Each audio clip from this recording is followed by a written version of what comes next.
حضرت ابو بکر صدیق رضی اللہ تعالی عنہ کے جو سنہری اقوال ہیں ان میں سے آج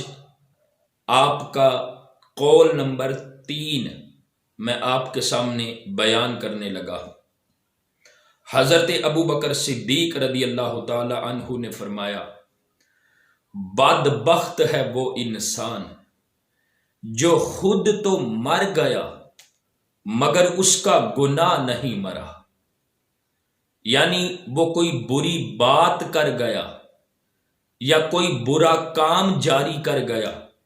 یا کوئی بری کتاب لکھ گیا، یعنی وہ ایسا گناہ کر گیا کہ وہ خود تو مر گیا ہے مگر اس کا گناہ نہیں مرا، وہ خود تو ختم ہو گیا ہے مگر اس کا گناہ ختم نہیں ہوا۔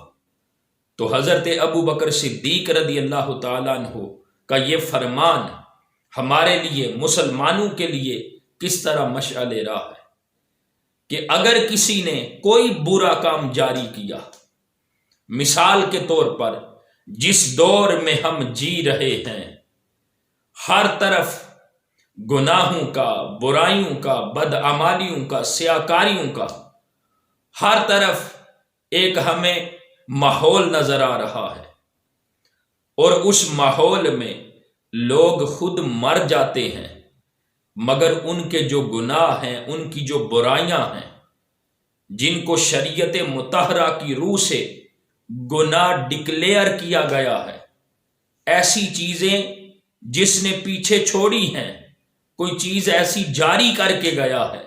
تو فرمایا وہ بدبخت انسان ہے۔ مثال کے طور پر اگر کوئی گانا گاتا ہے تو اس کا گایا ہوا گانا، وہ خود تو بندہ مر جاتا ہے، ایکٹر خود تو مر جاتا ہے مگر اس کا گانا باقی رہتا ہے، تو وہ جو گانا سنے گا، اس کو گائے گا، جو کچھ کہے گا، تو وہ گناہ اس کے نامہ اعمال میں لکھا جائے گا جس نے اس کو جاری کیا ہے۔ یہ ایک مثال آپ کو دی ہے، اس کو آپ ہر گناہ والے کام پر قیاس کر لیں کہ جس نے ایسا گناہ کیا، جس نے ایسا برا فعل ایجاد کیا اور لوگ اس برے فعل کا ارتکاب کرنے والے بنے، تو جتنے لوگوں نے اس گناہ کو کیا ان کو بھی گناہ ملے گا مگر جس نے جاری کیا اس کے نامہ اعمال میں ان سب کا کیا ہوا گناہ بھی درج ہوگا۔ اس لیے فرمایا بدبخت وہ انسان ہے جو خود تو مر جاتا ہے مگر اس کا گناہ نہیں مرتا۔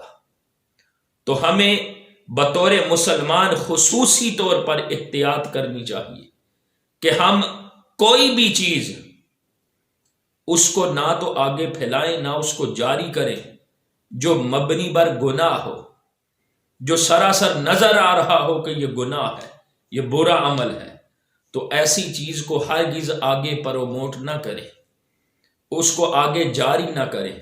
خود بھی بچیں اور دوسروں کو بھی بچائیں تاکہ ہم بدبخت ہونے سے بچ جائیں۔